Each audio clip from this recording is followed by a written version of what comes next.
as we continue to try our very best to deter the Houthis in the Red Sea, our very best efforts continue to get laughed at. Now then, not only are we getting laughed at, but now we're also losing $30 million pieces of equipment because the Houthis, who we like to ridicule and talk about how backwards they are, has just shot down one of our big drones, the MQ-9 Reaper, I believe it is. And Gary, you got a picture of it right there. Yeah, the mainstay of the American military's aerial surveillance fleet, which, you know, is kind of important to us to have. And so now then the same Houthis, after we've launched all these missiles and all these threats and everything, they've knocked it down again. And if we look at what they have said in response, we'll get to that in just a second. We're going to find out it's making us look pretty bad. And to try and break down some of this and some of the reasons for all of these attacks continuing in the first place, because we always look at the bottom line, we have Matthew Ho, the favorite of our show. Matt, welcome back to the show. Hi, Danny. Good to see you. Well, it's another one of those situations to where we're going to have to talk about some things that just make you shake your head about what are we even trying to accomplish here. This is the latest one. Well, so as you might guess, if they knock down one of the mainstays of our aerial fleets of reconnaissance, that they're going to gloat a little bit, and it didn't take long to find this.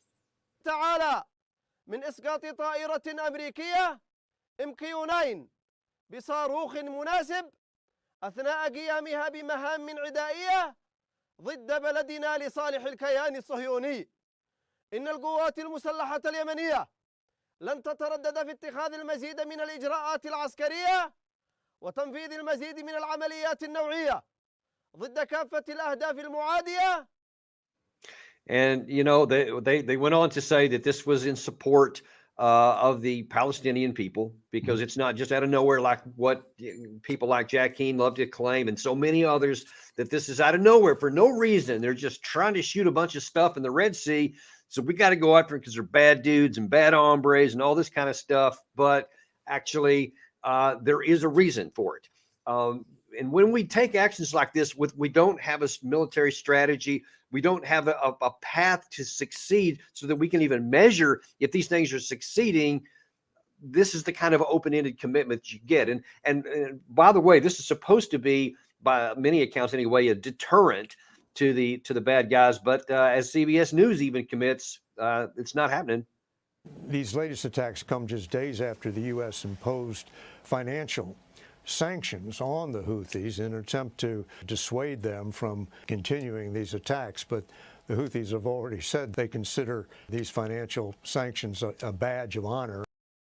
A badge of honor. I keep hearing that a lot of people are suggesting that not only the Houthis not deterred, but they're actually excited about this because they did. I think, as you and I talked about the last time you were on, they stood off against the Saudi Arabia and their entire air force for the better part of 10 years, which they never were able to subdue them. I don't know why we think a few rockets are going to this time. That's right. I mean, it's just, as we watch this, you know, we've been here before, but it's still astounding, Danny, right? It's still so astounding that we're seeing this occur. And we shouldn't be shocked by it because this feels like something that we've seen in the movie of previously. But this notion that they're going to back down, this notion that we're going to defeat them, let alone just deter them. And the fact that it's clear to even the most forgiving of the American media that this is not going to work, and that they're willing to say it, shows just how impossible this policy is. And then what's even more concerning is just the waste of it, right? The waste of this moment, whether it's the loss of lives, whether it's the continuation of a conflict in Yemen, you know, going into, you know, its second decade now, whether, you know, just in a different form, whether it's the possibility of that conflict erupting again. I mean, just all the different things in the moment that are really, really difficult to watch, but also 2, 5, 10 years from now, what does this do to the American position, not just in the Middle East, but across the globe, as well as, here at home, as we continue to throw one wasteful more, as we continue to waste more in these overseas ventures that at best don't work out right, but most often, right, are counterproductive and dangerous. Matt, let me ask you this, because on that same CBS program elsewhere, they had, I believe it was the commanding admiral of the fleet that's in that area that's conducting all these operations here, and Nora O'Donnell asked him, what is this the objective here? And he said, well, listen, we are degrading their capacity, and we'll keep doing it to degrade their capacity. Is that actually a viable possibility? Can we knock enough things out that all of a sudden they're not going to have any more missiles to be able to shoot? Or are they going to be able to find some anyway? How do you see that playing out? Well, if the Saudis couldn't do it in 9 years, along with an Emirati ground invasion, I don't see how a handful of surface warfare ships, along with one aircraft carrier, plus some fixed wing, of course, fixed wing aircraft we have in a region flying out of Jordan, Saudi Arabia, Qatar, etc. I don't see how that's going to degrade and ultimately destroy the Yemenis' ability to carry out these operations off of their coast. Again, if the Saudis and Emiratis couldn't do it in a decade, why do we think that we could possibly do it in the span of a few months? When we're already so overextended. Right. I mean, when the it's just not just the munitions that have been overextended, but it's the actual manpower of the armed forces. The Navy, colleague of ours, Larry Wilkerson, talks about this quite a bit. The Navy doesn't even have the manpower right now to sail all of our ships, right? We don't have enough people to fit out our fleet, to crew it out. Wait. So all these people who keep saying, we don't have enough ships, we need whatever it is, 500 ships or whatever the number is. We don't even have enough of what we got. We can't even man the 270 or 275 or whatever is the number we have now. So, I mean, this idea that somehow, this is going to work out better than all these other inept escapades have in the past. It's just, you really have to marvel at the people we have in leadership. And the fact, again, that the American media is willing to question it, which it itself so seldom frequently does, or at least it takes the American media a while to question it, right? Well, so usually the American media, anything. Yeah, exactly. A year or 2, 3 years before they really start saying, okay, hey, we can't go along with this song and dance anymore because it's just is so 180 degrees from the reality of the situation. But here you're seeing within 2 months, the American media saying, this isn't going to work. You said it yourselves, it's not going to work. So the idea, though, that that we are going to bomb them into submission, if anybody who's watching cares to remind me where that has worked before, please do, because it's never worked. And particularly against an enemy that just was victorious in a decade-long war of invasion and occupation. So whatever sanctions, you can get into the sanctions part of it, which was brought up in the piece, whatever economic sanctions we think we're going to throw at the Yemenis that are going to somehow be more brutal than what the Saudis and the Emiratis did with their blockade that lasted for, again, the better part of a decade, where they starved to death hundreds of thousands of people. We think the Yemenis are just going to give up because the U.S. Treasury Department is going to throw some sanctions at them. I mean, it's just... we have such a great track record with sanctions, like in Russia, where they actually got stronger. But anyway, sorry, Will. Right? I'm distracted from that, but... it is. It's just, I think, so enraging for a lot of us to be watching this, seeing that the evidence, the historical record, all of our experiences, it tells us that this is not going to work. At best, it's just not going to work. That's the best that's going to happen. But more than likely, it's going to be counterproductive. More than likely, it's going to put forward some consequence that we could throw things out in the air, Danny, of imagined things. But most of the time, these consequences, that are inevitable from warfare, are often things that you can't foresee, that you can't predict. Right. So we don't even know what could come from this. Well, But what we I yeah. actually want to look at some things that may come from this, because this is just one piece of a lot of bad strategy and tactics that we got going on that are not connected. But as we talked about at the outset of this, and was actually mentioned by that rather animated Yemeni spokesman, that all of this is directed toward helping what they think is the Palestinians in their war between Israel and Hamas. Of course, there's so many Palestinians, innocent Palestinians, who are being killed, and there's increasing pressure from all different quarters on Israel to back off of what they're doing, to start doing, taking care of the civilian population. Now, right now, as we're speaking at The Hague, the International Criminal Court is actually conducting an operation, or a court case right now, that's separate from the one that South Africa brought up a little while ago, that's trying to bring some pressure on Israel to end their occupation. Here's one of the experts on the site right now to talk about it. They've got 5 more days of arguments to hear, but the vast majority of the states who are appearing over the next 5 days are going to be arguing in favor of an expansive answer to the advisory opinion question being put to it by the General Assembly. So I'm hopeful that the court will find in the end this is an illegal occupation and order Israel to end it completely, immediately, and unconditionally.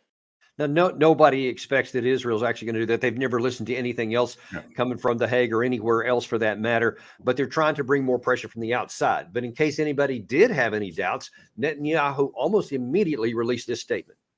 Now, the Israeli Prime Minister's office has reacted to the World Court's proceedings, saying Israel does not recognize the legitimacy of the discussion at the International Court of Justice in The Hague regarding the legality of the occupation, a move designed to harm Israel's right to defend itself against existential threats. But even more specifically and more pointedly, on Saturday, Netanyahu said he is going to ignore any international pressure. And then he also added this.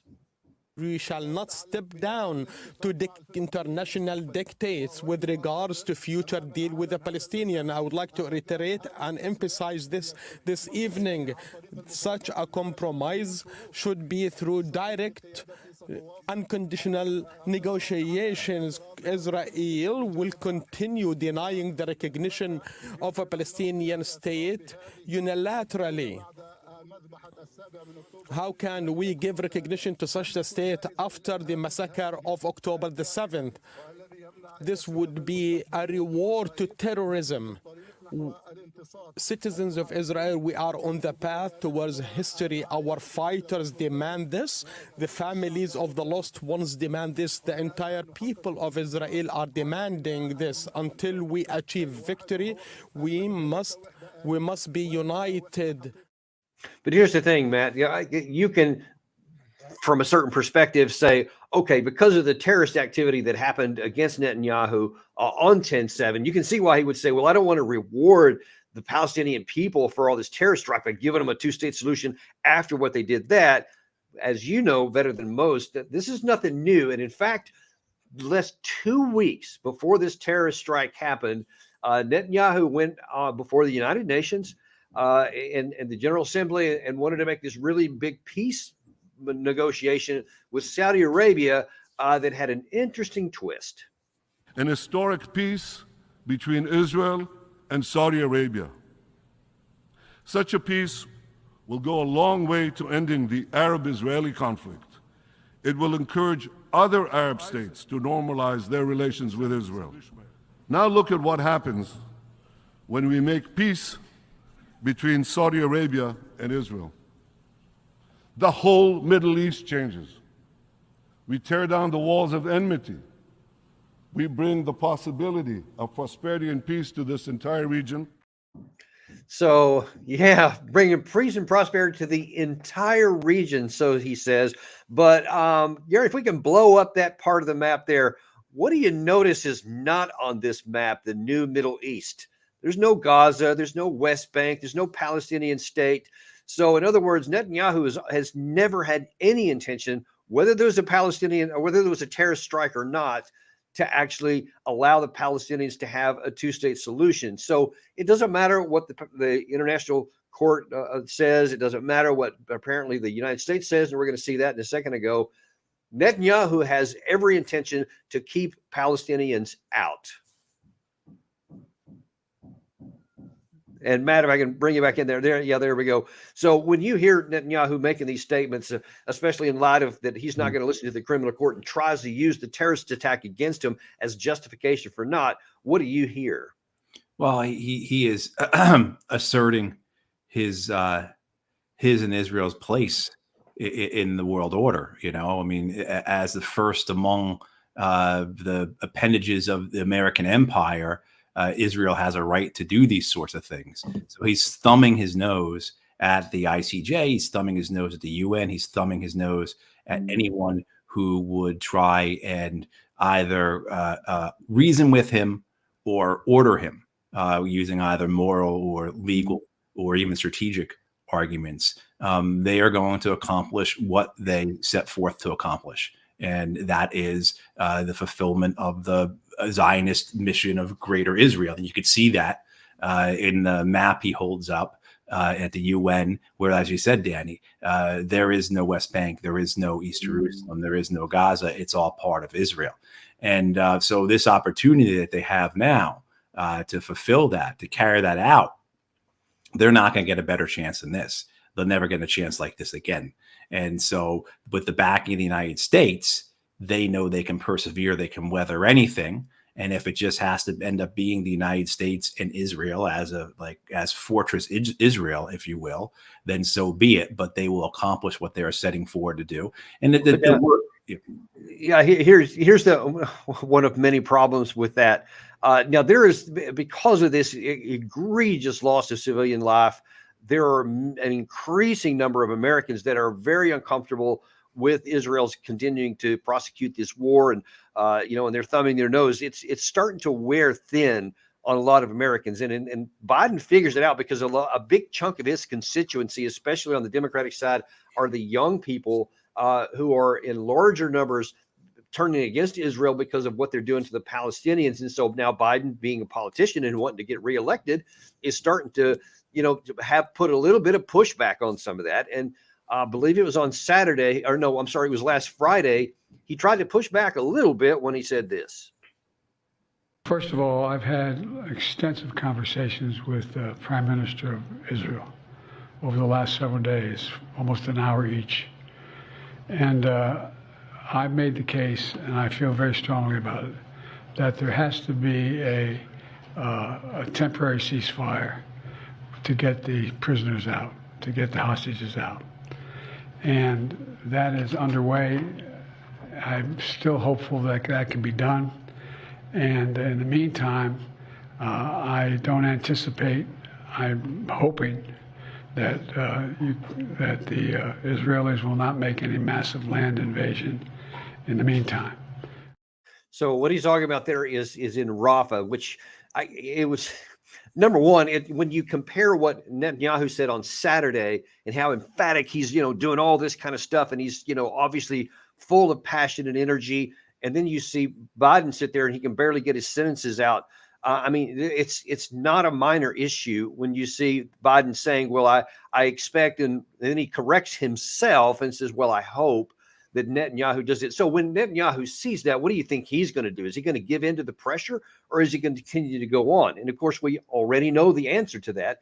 But as this UN expert here pointed out, the situation in Rafah is getting really serious. There are more than 1 million people crammed in Rafah. It's not intended for 1 million people in shelters, in random plastic sheeted constructions. Health conditions are very worrisome. We know that aid is not sufficient to get in. It's harder and harder to distribute. We also have to acknowledge the fact that the security conditions, separate from military operations, due to what is called self-distribution by desperate civilians, but also looting and criminalization, is hampering efforts by the humanitarian community, UN and international or local NGOs, to deliver assistance to the people that actually need it. We're talking something very, as bad as it's been so far. If Netanyahu continues to ignore what the president said and says, yeah, I'm going to go in there anyway, ignores what's going on there, I mean, it's now to the point to where there could literally start to be people starved to death. not even get hit with the bombs and whatnot. The casualties should just go through the roof. And the question's got to be, how much longer will the American people support this?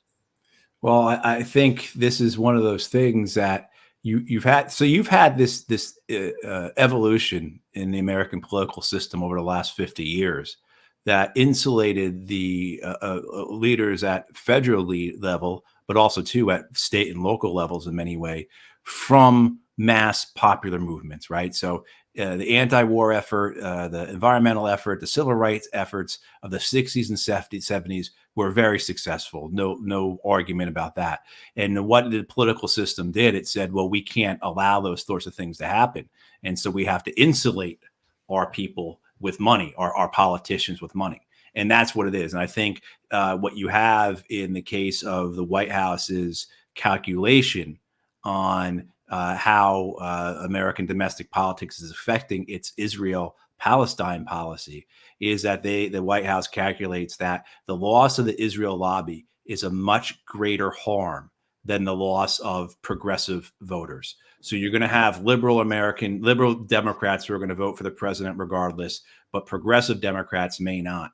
But the White House's calculation, I believe, is that that is not a big deal as losing the Israel lobby. So the Israel lobby pulling its support from the Democratic Party and throwing it behind, all of it behind Donald Trump, throwing it all behind Bobby Kennedy, perhaps a no labels candidate party, right? And I think that is the calculation the White House is making in terms of why it is so willing to disregard what members of its own party are saying about this, let alone the American people as a whole.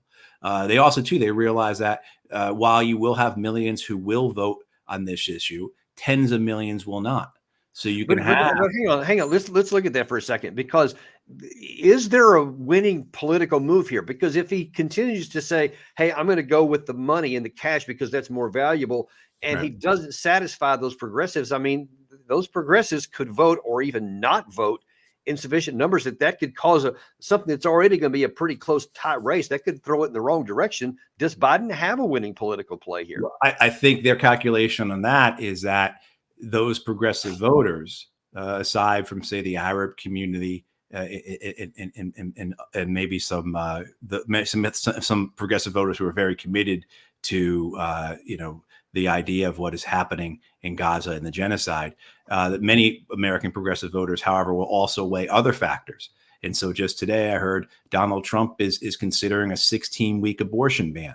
So the White House will juxtapose that. Well, like, yeah, okay, the genocide was bad. The president did everything he could. They'll do that spin. They'll make that, they'll say that those false arguments, but then they'll also juxtapose it against, but Trump would have done the same. And by the way, Trump's going to Trump's going to institute a 16-week federal ban on abortion.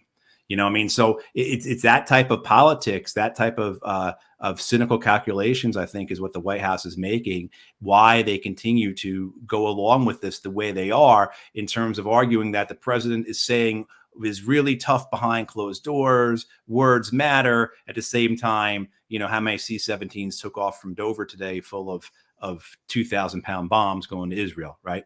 So, I mean, those let's take a look at that, though. Let's look at the other side of that. Let's say that Biden develops a spine, that he develops a conscience, and he says, okay, politics or not, I just can't morally continue to turn a blind eye to this and literally let Israel, with our C-17 fulls of supplies, cause this kind of massive civilian casualties.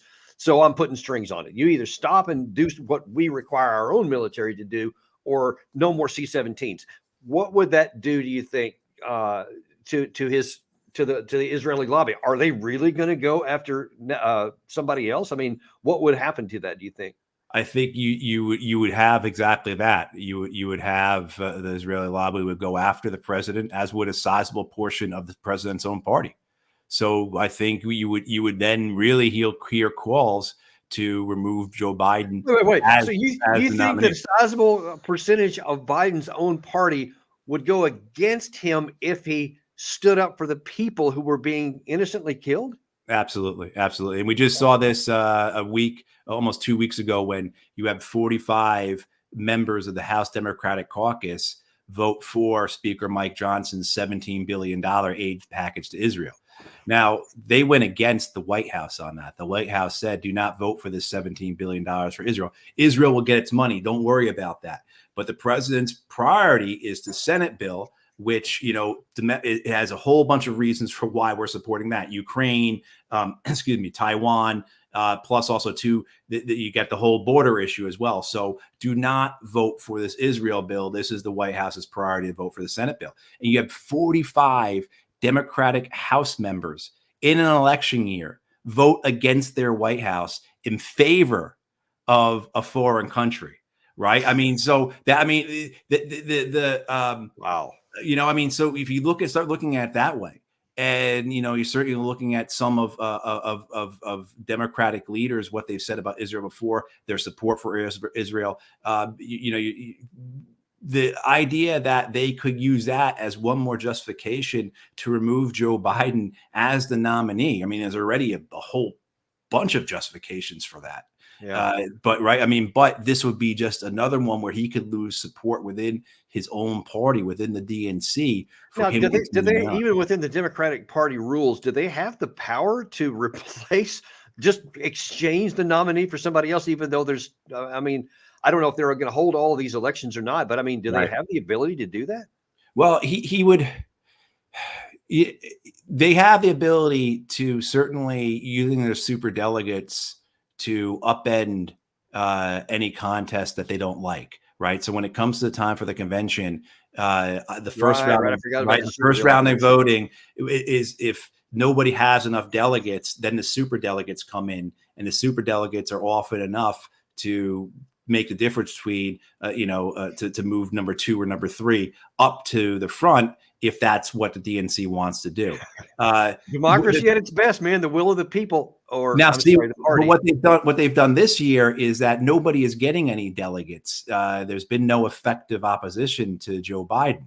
So that when it comes time for the convention, there will be nobody who has the delegates needed to win the nomination, except for Joe Biden, if he's still the nominee. But certainly the DNC can pull him as a nominee, can pull their support, and they can throw the convention into an uproar and everything else. Joe Biden is first and foremost a loyal Democratic Party.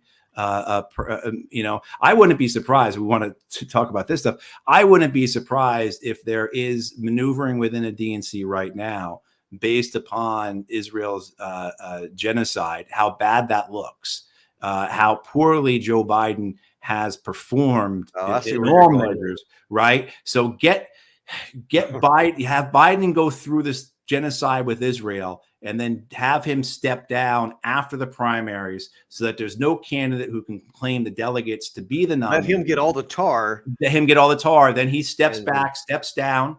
Because, I mean, what you just had last week when the Her report came out, 85% of Americans say he's not fit to be president. I mean, how can you be running this? 85%, right? 60% in total said both Trump and Biden are not fit to be president. But, and just when exactly, God help us, man. God help us. But you could see where that, and I don't know if that's being overly cynical or just, skeptical or fanciful on my part, but you could see how that could play out, where then the nominee running against Trump is not Biden. He doesn't have all that baggage, but also for the progressive voters who may not have voted for Biden because of Gaza, they can say, well, hey, this person who's running, that wasn't the person who was in charge of that. That was, that was Biden. This is so-and-so, whoever they would handpick. But it certainly has not made things easier. This genocide in Gaza has not made things easier for the White House in a re-election year. But, the other thing, too, we have to remember is that Joe Biden is a committed Zionist, that there is no one who has received more money from the Israel lobby over their lifetime, as well as, too, as he believes in the Zionist cause. He believes in Israel. He has said for decades this line, which you hear it and you say, man, don't say that ever again. You know how bad that sounds? But he has said it every decade since the 70s. Joe Biden has said, if Israel didn't exist, we would have had to create it. You're right. So, I mean, like this, his understanding of where Israel is in its relationship with the U.S. and how they fit together, I mean, makes him, I don't think there are any others who are more Zionist in his foreign policy than Joe Biden is. So, I mean, part of what I should, caution with everything I said about the money in the Israel lobby, with the fact that Joe Biden, Anthony Blinken, Jake Sullivan, these are people who have a foreign policy view that is that aligns with the larger Washington view that an Israel first policy is the right policy for the United States, regardless of the consequences. Israel first is the right I don't know, policy. man. I know it has been that way here, but I get the feeling, and I don't know if this is more wishful thinking or an actual assessment, but I get the feeling that too many Americans are starting to say this is too far. It's one thing to support Israel as a friend, but it's another thing to turn a blind eye to just large scale civilian deaths that are avoidable, that just keep coming. And you see Netanyahu just keep telling you, I don't care what the international court says. I don't care what the president says. This is what we're going to do. Because, even just from a nationalistic perspective, it's like, hang on, this is our money. These are our C-17s. These are our bombs that we're sending over there. You got to do something that we're going to say, because otherwise, it's making us look really bad, even if you don't go it for the moral reasons, because innocent people are being killed on a daily basis. But even if you did it out of cynical policies, it seems like they're going to want to step in there. Now, I'm going to change gears for you just a little bit here in the last few minutes we have. I'll say just with that, I think we said before is likely that you will have 3, 4, 5 million votes lost, people not voting for Joe Biden. And that could have an effect down the ballot as well, because people don't go out to vote for the president in November. They're not going to be voting for down ballot races as well. So that could hurt the Democratic Party overall as well. But I think very likely you will see that loss of votes. It's just that the White House calculates that those losses are not worth the money we would lose. But those losses are very a tight race, Danny. Those 3, 4, 5 million progressive votes that are lost because of this could decide the election. And the other thing too is that there's not a better alternative. Certainly there's Cornel West and Jill Stein, but they don't have the recognition. They don't have the ballot access. But certainly, if you want to vote on Gaza, Trump would be just as bad, if not worse, and so would Bobby Kennedy. So it's not like there's a alternative, right? Of course, there's Jill Stein and Cornel West and whoever the libertarians put up, of course. But in terms of who's going to dominate the media, there's not that alternative. And let me show you who is almost certainly not going to dominate, and probably is not on the high list of people to replace Joe Biden with. Ordinarily, you would think, well, the vice president, that would be the next one in line. But let me show you something here. This is not on Israel. This was this weekend. This is the quality of person that you have to work with. Watch this from the Munich Security Conference. The President and I, President Biden and I, will continue to work to secure the resources and weapons that you need to succeed. We will work to make sure Russia pays damages to Ukraine. President Zelensky, as President Joe Biden and I have made clear, we will be with you for as long as it takes. I am dying here. When you're sitting there with the just lost Avdiivka the same day she's making this, and all of the trends are going towards the Russian side, and you want to take that moment to say, by the way, we're going to make Russia pay reparations to you after this is over, and we're staying with you for as long as it takes. It's like there's no connection to reality at all there. No, it's wishful thinking, magical thinking. But I mean, I will say that they are very good at staying with the narrative, right? The decision was made, and okay, this is our policy. Here's the narrative that supports it. Stick with it. They're very good about that. They're very good about staying on that narrative, as we just saw there. But certainly in terms of the politics of it, we were just discussing with the president. Yeah, if they had selected a competent vice president, they could transition and be very easy, particularly since Joe Biden, when he ran in 2020, said, I'm just going to do this for one term. This is about defeating Trump. This is about rescuing us from the coronavirus and everything. I really thought he was going to do that. I really thought that after the midterms that he would announce he's not seeking re-election. I thought so too. I think because that's who he is. He is a loyal Democratic Party chieftain among anything else. And so maybe I'll be proven right, and maybe he will resign after the primaries because he took on the brunt of this support for Israel, and the new person who gets selected won't be blamed for that. But certainly, I did. I'll just point this out. I actually did speak with someone who's a longtime Washington insider with a lot of these things that are going on at administration level, and they do speculate that, or they claim that they've actually heard that that's part of the Democratic decision making to let Biden take all the tar, not just as Israel, but go through the whole process with Trump and letting him be the guy that Trump's throwing all the words out there, and then at the Democratic convention, then he'll step down, and then they can just designate somebody. They don't even have to do anything. And all this time, Trump will have been going against the guy who's not running, and somehow they think that would help, but. I mean, that just seems really cynical to me. It doesn't sound very democratic. It doesn't sound very American, but it wouldn't surprise me. Yeah, and could you roll Ukraine into that as well? So could you also, in that case, if Ukraine is still standing 6 months from now, could you roll that Ukraine into that as well and get a negotiation out of it, end the war that way with a new president, or new nominee? I mean, it was similar. We've seen that with what George Bush did in 2008. Where George Bush signed the SOFA agreement with Iraq to commit the United States to retreating from Iraq, to getting its troops out of Iraq, but primarily to get the Iraq War out of the 2008 elections. Right. So that Obama, who was against the war, debating John McCain, who was very much for it, it was no longer an issue because George Bush has already signed this document with the Iraqis. We're leaving in a couple of years. Right. I mean, so you see where this has kind of happened before, where the president takes on himself this role of ending a problem so that his future, his party's nominee isn't carrying that with them. And so maybe that's also for Ukraine, a path where you could see an outlet for the Americans to get negotiated end to that war. But the way that they're holding, I'm sorry.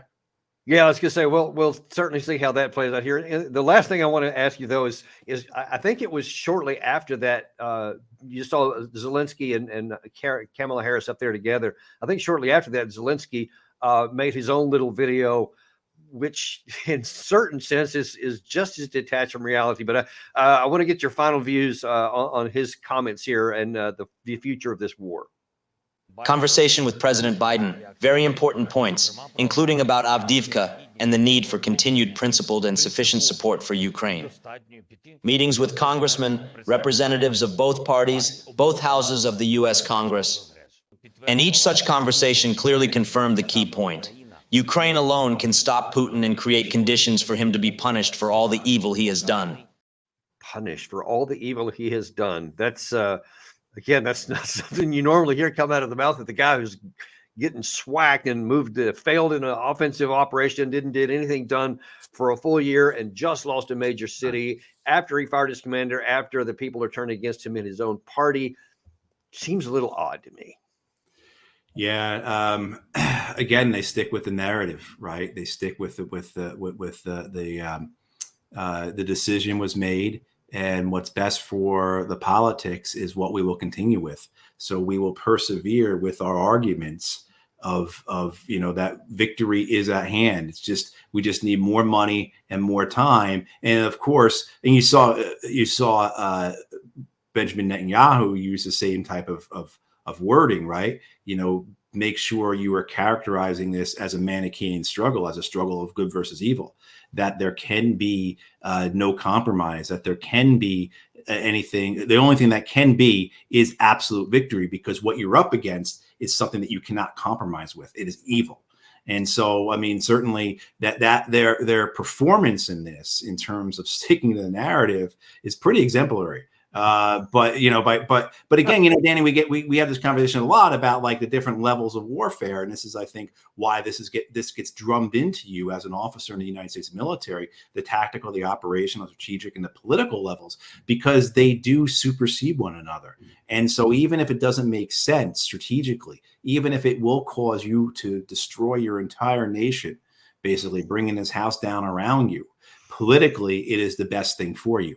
And of course, well, who then are the constituents of those political decisions, right? It's certainly not the people of Ukraine. It's certainly not the American taxpayers, right? Yes. It's certainly not the whole world for having to endure this war for 2 years now with all its consequences, all its costs, and all its risks to go into now a third year of it without any, any staunch or realistic attempts at ending it other than just to ask for more money so we can throw more men into this meat grinder, hoping that there's not a collapse of both the front line as well as the Ukrainian government or the Ukrainian economy or all three. That's basically you're hoping for, is that doesn't happen, and that somehow there's Deus Ex Machina at the end of this where something intervenes, something magical happens, and the Russian threat the Russian invasion, the Russian army just slowly ebbs away. Maybe they're hoping for, they're reaching back 100 years and hoping that there's going to be a replay of St. Petersburg and the Putin's going to abdicate and there's going to be a revolution in Russia. But, that's not going to happen. That's not going to happen. Yeah. There was reasons why things happened in the past. They are not present today. No. Well, listen, man, we appreciate your time coming on today and talking this whole range of things here we threw at you there. Appreciate you. Always enjoy hearing what you have to say on these issues, and especially because these things are all continuing to unfold. We're definitely going to keep coming back and getting updates on what's happened here, both in Israel and in the war in Russia, and even in our own domestic politics. Thanks for coming on today. We really appreciate it. We'll see you next time. Thanks, Denny. And we will see you next time too. We appreciate you coming and staying with us here today. All these issues are rolling around on our radar screens, and we're coming up on the 2-year mark of this war later on this week, and I assure you we'll be having more things to say on that. So keep checking back to our channel here. We have got some great guests coming up the rest of this week. John Mearsheimer is going to be here on Wednesday. You will not want to miss that, folks. Check back in on Wednesday. I believe it's 2:30 p.m. Eastern time. And you're going to have a great show there because he's got some great comments, especially given that he was right on so many things years before this war started. And he has not missed a beat here. You'll definitely want to hear what he has to say on the next, what happens as we enter the third year here. Thanks. Be sure to like and subscribe. We are unintimidated and uncompromised to bring you all the information you need to make sense out of your world. And we will see you next time on Daniel Davis Deep Dive.